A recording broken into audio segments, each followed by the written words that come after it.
Hi, everyone. It's Tessa. And Joe. From the Unveiling Paradise podcast. Tessa, summer is almost here, and so many of our listeners are about to have their epic destination wedding. And we are so excited for you guys. Before the big day, guys, we want you to make sure you listen to these 3 episodes. Episode 62, Deep Diving Your Wedding Ceremony. Episode 53, Questions Your Wedding Guests Will Ask. And episode 31, the final countdown to your wedding day. And if you're planning your wedding here in Hawaii, hit us up and ask us about our Unveiling Paradise podcast promo. Happy planning.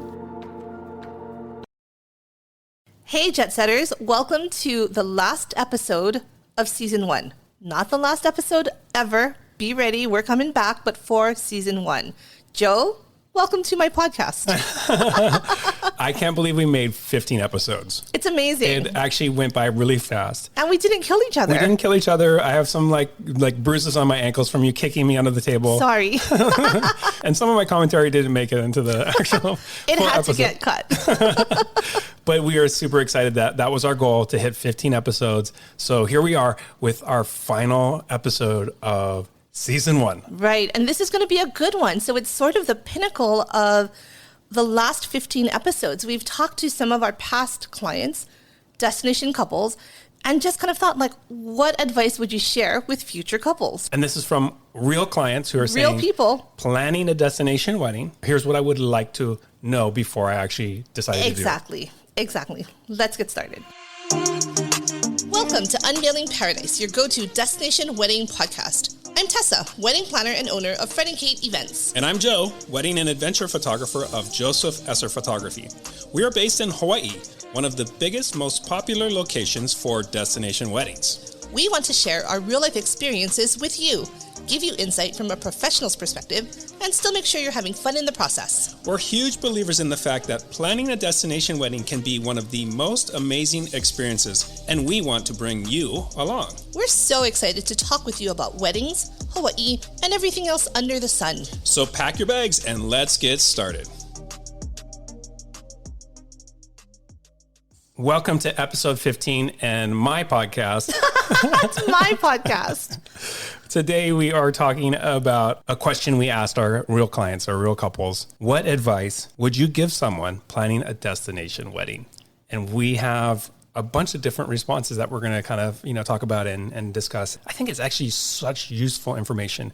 Things that I didn't necessarily think were so important, or I didn't even think about. Right. And what's kind of cool is, like Joe mentioned, it is real life clients. We texted a bunch of our previous clients. I also surprised my clients when we were on calls. I'm like, hey, quick question for you. Answer this. I'll wait. And we got some really, really cool answers that we want to share today. Okay, let's talk about one of the first responses we got from our couples. So one of the first responses that we got that I think was consistent with almost every single couple that we spoke to was, a destination wedding will be smaller than a local hometown wedding. Coming from a professional standpoint, my estimate when I tell couples, it's about 50%. So if you're inviting 100 people, you're looking closer to about 50 people showing up. I think that's really true. I think, and to be able to kind of have that going into it, right? Knowing that you're going to have half the number of guests. Right. Right. So one of the couples that I was just speaking to, she was saying the tip that kind of went along with that was expect that. She invited less people because she was worried that she didn't want to go over the venue count. But because once she started getting RSVPs and she realized that it was lower than what she thought, she's like, shoot, I could have invited more people. I should have, because at this point, it's too late to invite more people. They're in Australia. So to have them start looking for flights and whatnot, we're only a month out. She's like, I wish I had invited more than I thought I should have invited to allow for that fallout. All right, let's do the math. You're the math whiz. I am. Okay, so if you want to have 50 people at your destination wedding, invite 100. You need 100. Yeah. Okay. If you want to have 68, do the math quick. No, wrong. Oh, wait, did I go the wrong way? No, wrong. Tessa, is this a good thing or a bad thing, having less people? I think it depends on what your goal is, right? If you're looking to have all of your family and friends there and as many people as possible, then it's definitely a bad thing. And maybe a local hometown wedding makes more sense for you. if you're hoping to have something smaller and just curate this really, really tight-knit group of people, then I think a destination wedding makes a lot of sense for your wedding. Right. And I think that is very true. I think that some of your family just won't come to your wedding. Well, and it's not because they don't want to. Right. You know, a lot of it's the money, right? And I think that can upset a lot of people when you're planning this destination wedding, realizing that it's a lot more than they intended to spend to come to your wedding. And also age too, right? Some of your older relatives aren't going to be willing to travel to Bora Bora or wherever. Right. And on the flip side, it's also some of your younger guests. You know, I've had a lot of weddings where the kids are in school, so they can't leave during that time, or your cousin gets pregnant and now she's going to be in her last trimester and she can't travel. So life happens, and it's not as easy to hop in a car and drive somewhere versus getting on a plane and going to a further destination. And everybody has the uncle that says, I'll come to your destination wedding as long as the destination is my couch. Yeah. I've never heard that. That's funny. So, you know, they probably won't come to your wedding if it's like at your hometown anyway. Yeah. So, you know, you have to keep that in mind too. Yeah. Is it core family members, the people that are most important, that are going to be able to come? If it's a yes, then, you know, that's something really important to think about. Yeah. We actually talk about this in one of our previous episodes. So in episode 2, we talk about smaller guest counts and how they can be better for your budget and your wedding versus larger. So definitely go back and listen to episode 2 if you haven't yet. Awesome. Okay. So the second comment that we got from our couples was that if you're hiring locally, you're not going to necessarily have the ability to meet your vendors before your wedding. For sure. And this was something that I think is kind of important. And so, you know, we've talked about this before. How do you find vendors that you can trust, that are trustworthy? And how do you go about doing that if you don't have that face-to-face interaction where you can sit down at a coffee shop and look through somebody's wedding album or something like that? So when I first think about, you know, a destination, somewhere that I've never been, I think the first thing that I would do is go to the venue. So look at venues because they are established, they're trusted, and find their vendor list, right? Are there wedding planners that are on their vendor list? Because I feel like that is a great place to start. They're not going to put some junky coordinator on there that doesn't have, you know, any idea of how to run a wedding at their property. Exactly. And I think about, you know, a lot of the venues here is they require wedding planners. And again, they are vetted. We are licensed, insurance, you know, must-haves. This is where you want to start. And then finding that person that kind of fits with your vibe. I think that is a big concern for people, is finding somebody who they can trust, that's trustworthy. If you don't actually get to have the face-to-face, are they a real person? Right. And that's a huge thing. And so, you know, several people that we kind of interviewed and talked to about this, that same thing came up. It's the hire a wedding planner, but find a wedding planner that you really trust. Find vendors that you trust. Yeah. And the beauty of the world we live in right now is that we have such amazing video conferencing software, Zoom, FaceTime, all these things that you can have those meetings. It sort of feels like it's, you know, face to face. You can tell if somebody's like doing their call in their underwear. Like, don't hire them. You can't tell like they're in their underwear. But, you know, like you can get like when you can have a video conference call, you can almost have that face to face interaction. I think that's always so important. I love Zoom, and I think it's such a great way for me to connect with couples and for us to get to know each other. So when I see them for the first time in person, it feels like we already know each other. We've built that trust. We know our relationship, and it feels really good. Yeah. And when we walk into like the bride or groom's room, they're like, I know you. I know what your face looks like. And I know what their face Hugs all around. And so I think that is a really great tool to use. Tessa, pro tip here. If you have the means, visit that location in advance. Plan a trip before your wedding so you can do a site walk. You can meet with your vendors in person. A lot of times we will have, our couples will actually say, can we do an engagement shoot? We're going to be out there like 6 months before the wedding. Let's do an engagement shoot so we can have some cool photos from Hawaii and then also get to know you as the photographer. And I think that's also something that's really helpful if it's in your means. Right, exactly. And it's the same. Can you do a tasting in advance? Can you look at your venue in advance? Can you get your photos, hair and makeup trial? All of those things are really cool to do if you can. They're definitely not mandatory. Let me ask you this question. Have you ever done a site walk for a couple that's planning a destination wedding via Zoom? Yeah, all the time. So you'll take your phone and you'll be like, okay, now check out this ballroom and da-da-da-da. Yeah, and I'll be pointing, okay, so this is where I think we should put the dance floor. This is where the DJ booth will be. These are the tables. Here's a sample of the chairs in the corner. You know, so I've definitely done that for couples, of course. Technology is so cool. Yeah, it's amazing. One of the comments that I got from a couple of people that I spoke to was something that we talked about previously, and it is hiring local vendors to save money. The case in point that we talked about is I had a bride who was going to bring in her photographer and videographer from DC. This wedding company has never been to Hawaii before. They've never not only shot in Hawaii, but never been to Hawaii. So I told her, we have a ton of great photographers, videographers. Like, why wouldn't you just consider having someone local? And after their wedding, she sent me this amazing text and said, you were so right. The pictures were awesome. They knew exactly where to go on property. Like, everything just made sense. I think this is a great tip to keep in mind. It makes sense to hire locally to save some money. The cost to fly a photo and video team in for your wedding, it's expensive. And if budget is important, then hiring local will save you a lot of money. And if you are planning on flying in your photographer or video team, just know that it's going to cost more. Let's go to this next comment. And this is actually from one of my couples. Yay! Yay! Thanks for sharing. This comment is about making sure to plan additional events for your guests. Okay, so what does that mean? I love that. Okay, so what does that mean? This couple did this awesome welcome reception luau where they had everybody dress up. I think they dressed up in like aloha attire. It was super colorful and it was awesome. So fun. And they had a live band. They had like a hula dancer and they had cocktails and they had like past hors d'oeuvres and everything. What I love most about this was the fact that everybody had the opportunity to mingle and get to know each other before the big day. So actually at their wedding, everybody already had known each other.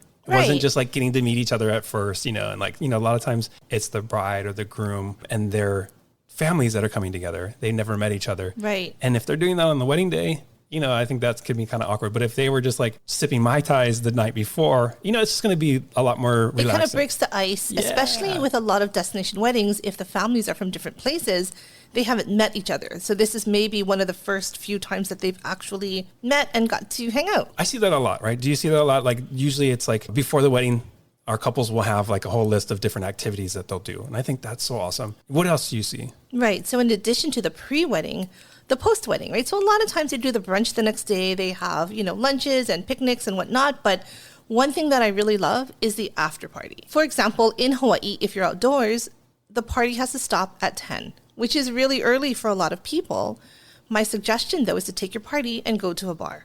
It becomes this after party. There's a lot of people that aren't going to want to stay, but you have kind of that core party. If you are in wedding attire, guess what? Now people are buying you drinks instead of you having to pay for everybody else. The role is flipped, and now free drinks all night for you. There you go. I like that. And that's actually true. I think that having a destination wedding means that it's not just that one event, right? You're sharing your wedding week almost with your guests, right? And so after party, the brunch after, the day after, the pre-party, all that stuff is all kind of part of the destination wedding experience, right? Yeah, I think it's a week-long celebration. Tessa, what else you got? Another tip that we received is to plan ahead and research local marriage requirements. And what I mean by that is understanding if you plan to fly in on a Friday afternoon for a Saturday wedding and then leave on Sunday, if you are legally trying to get married in a certain destination, there are rules in terms of getting your marriage license. How do you legally get married in that state? Right, I see. So if you're trying to pull your marriage license in the state of Hawaii, you have to go into the health department, right? Which is open like regular office hours. Yeah, government hours, Monday through Friday, 8 to 3. Holidays, they're closed. Every holiday, they're closed. So it's understanding if you are coming in on a weekend and you're getting married, that weekend, how do you make that work? And it's possible. There are certain people that can help you, but plan ahead so you don't get here, realize it, and then start to freak out like, oh my gosh, we can't legally do this. What do we do? So it's having that plan ahead of time. I think that's such helpful advice. Actually, one of my recent clients was telling me that they actually got married in their home state. That's where they're legally married. They did it, a week before or 2 weeks before their actual celebration, but they just didn't want to have to be doing that on their wedding day or on that wedding week. They want to just take care of all that. And I think that's fine. I think you don't have to necessarily, on paper, does it matter where your license is from? It's probably no, it doesn't matter at all. And it happens pretty frequently that I think they get married at home. They don't tell anybody. And then this is their real wedding. Right. Because when you get your marriage license, it's actually like going to the DMV. It's not like super anticlimactic, right? Exactly. Versus having that celebration. That's really, truly where everything happens. Okay. I really like this next one. Can I take it? Yeah, for sure. Okay. This is a comment that I think is actually really true. It is expect to run into your guests after the wedding, right? So if everybody is here for the wedding, you're going to probably see them after the wedding too. So that's a good point. You know, if your honeymoon is at that same location, right, you might be at the pool with, you know, all your guests the next day or two after or whatever. Yeah. Right. So you're not having that one-on-one time. It's the two of you, your grandmother, your best friend. Everyone's there together with you for the stay. So is that good or bad, right? You know, is that something that you want? Do you want to share that week with everyone, or do you want to go from being married and then being on a honeymoon where you're not seeing anybody and you don't know anybody? And I think there's easy solutions for this, right? Or if you view it as a bad thing, there are easy solutions. You can move to a different hotel for the rest of your stay. You can take another trip somewhere else if you want to, but I think it's not a big deal to me personally. Or stay in your hotel room for the next 3 days, room service, party it up. Yeah, party of two. Party of two. Then you don't have to worry about running into anybody else. Until they come knocking on your door. This next one is really fun. This is something that I worked on with a client, and she, you know, shared that she really kind of liked how it turned out. And it is creating little surprises for your guests to create a welcome experience. So what are you talking about, Tessa? So for this wedding, my client wanted to create some really cool welcome swag bags for her guests. Mm-hmm. And so in it, you know, we kind of customized, and, you know, we're in Hawaii, so it made sense to have towels. They had custom towels, custom bags, sunscreen, local sunscreen, bottles of water, because we all know that the water is very expensive in the hotel rooms. They also had some local snacks. So again, you know, I helped her curate a bunch of locally made food and other little knickknacks to have while they were here. So you walk into your hotel room and you're expecting a banana. I'm thinking, you know, this is the banana salad. apple. Yeah. And then you have this welcome bag that has like all these little things, and a bottle of wine, sunscreen. What else do you need? I always see itineraries stuffed in those swag bags too. So it's an itinerary of things to do or restaurants to eat at, or couples' favorite things that they like about this particular place. A lot of times when my couples are creating these itineraries, I tell them, pull the information from your website. Not everyone's necessarily looking at it. So what's happening in the next 3 days, right? That's leading up to your wedding or after your wedding. And also put some of your favorite places, like what beaches do you like to go to? What are the restaurants that you guys come to help your guests create that experience that you and your fiance love. And I love that you actually have on that itinerary the ceremony start time. So you have no excuse, right? No excuses. You know, my other favorite thing that I see people stuff in their swag bags is hangover cure kits. I love that. So I've been to weddings where we get back to our hotel room and there is a little kit of like aspirin, the emergency, the liquid IV, bottles of water. And funny enough, it also had like little shot bottles in it to get drunk more and then hang over. Yeah, maybe that was for the welcome. I thought those were so amazing though. That's great.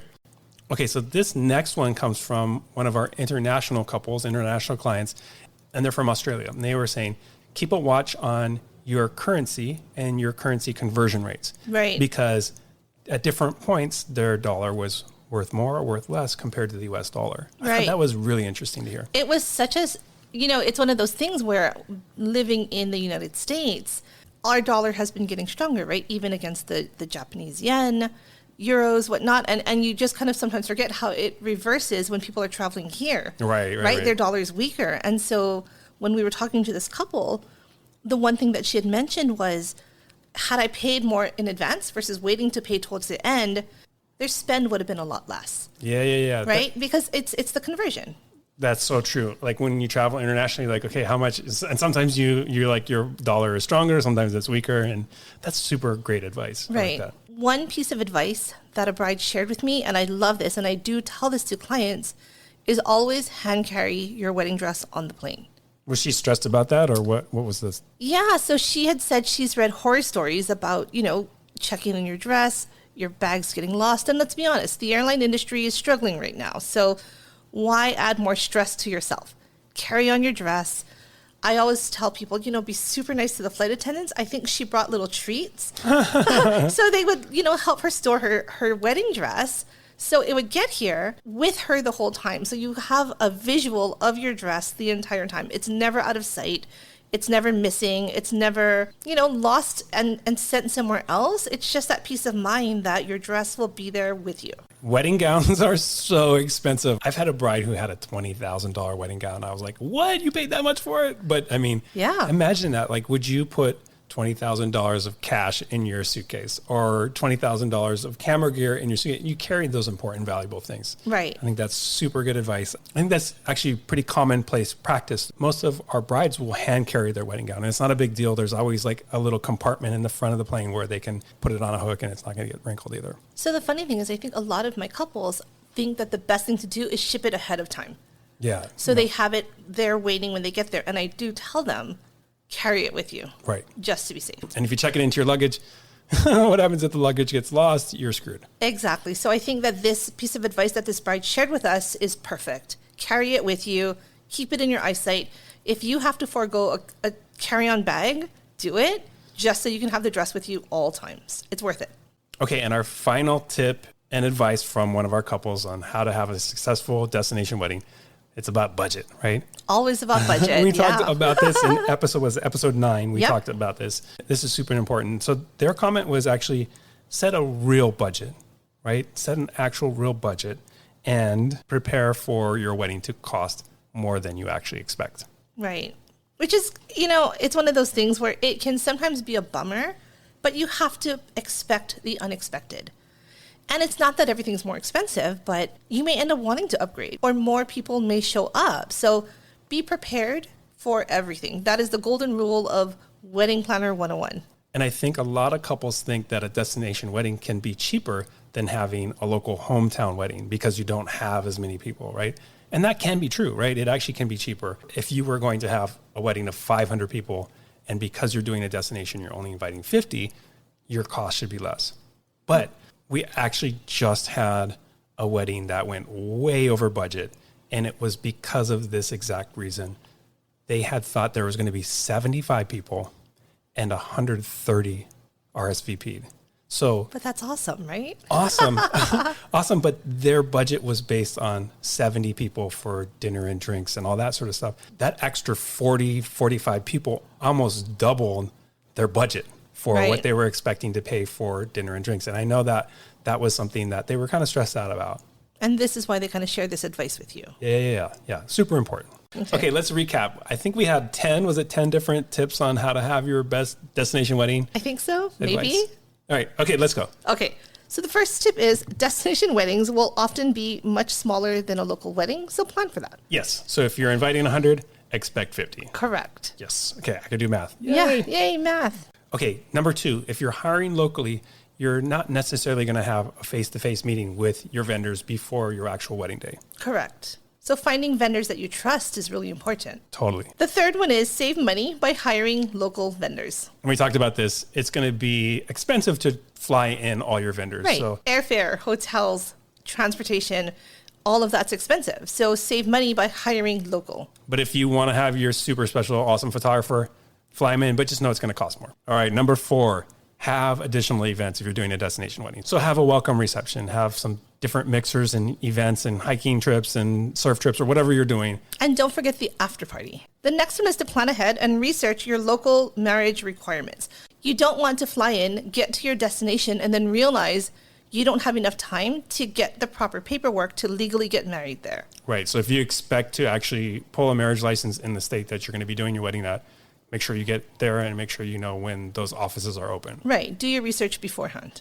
And number 6, if you're planning a destination wedding, expect that you're going to be running into your guests, right? So if you are at a hotel, everybody's staying there, the next day after your wedding, you're going to run into people. That could be good or bad. And if it's a bad thing for you, you can move straight to your honeymoon like a lot of couples do.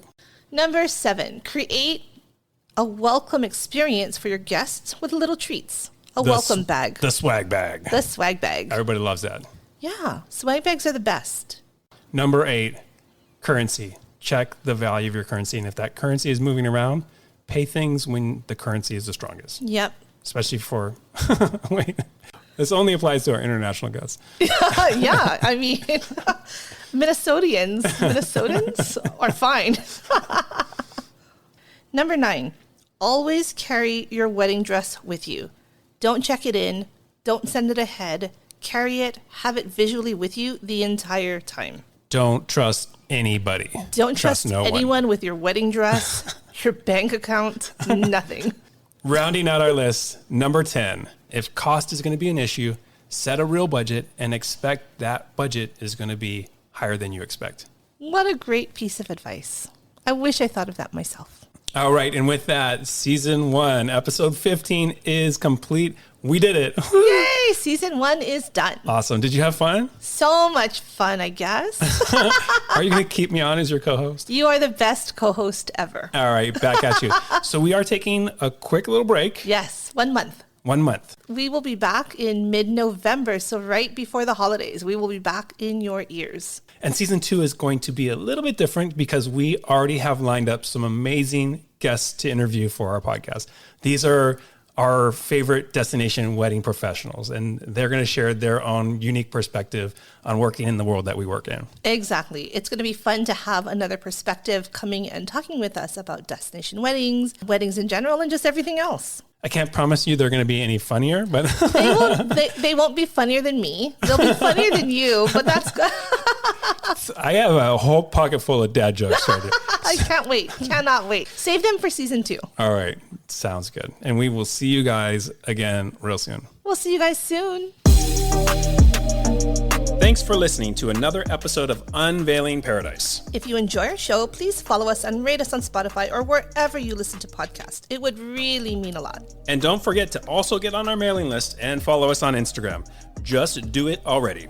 Until next time, this is Tessa. And this is Joe. And don't forget, your happily ever after is just a plane ride away.